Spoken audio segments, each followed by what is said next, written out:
विद्यार्थी मित्रांनो, आपल्याला किंगडम प्रोटिस्ट अभ्यासायचा आहे. It includes the all unicellular but eukaryotic organism.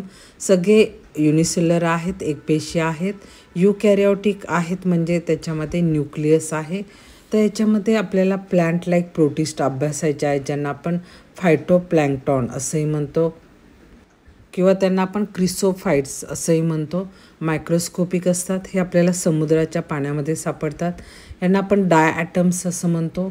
तर यांना डायॲटम्स म्हणतो कारण body wall is made up of the 2 soap box like fitting silica covers and they are also forms the diatomous earth. So diatomous earth, but it is nothing but the cell left behind for so many years, and it is used in polishing and filtration. तर तुम्हाला हे डायॲटम समुद्राच्या पाण्यामध्ये सापडतील. Microscope खाली पाण्याचा ड्रॉपचा observe केला तर या पद्धतीनं तुम्हाला डायॲटम्स सापडतात. आपल्याला दुसरे प्रोटिस्ट अभ्यासायचे आहेत, animal like protist. They are also called as a protozoans. They lack cell wall. They are heterotrophs. They believed to be a primitive animal form. Amoeboid protozoans have pseudopodia as locomotory organ.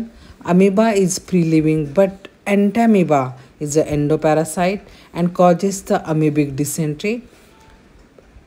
Flagellated protozoans have flagella as locomotory organ. For example, trypanosoma is a common flagellated protozoans which causes sleeping sickness. तर आपल्याला रक्तामध्ये हा ट्रिपॅनोसोमा सापडतो. आफ्रिकामध्ये generally हा सापडतो.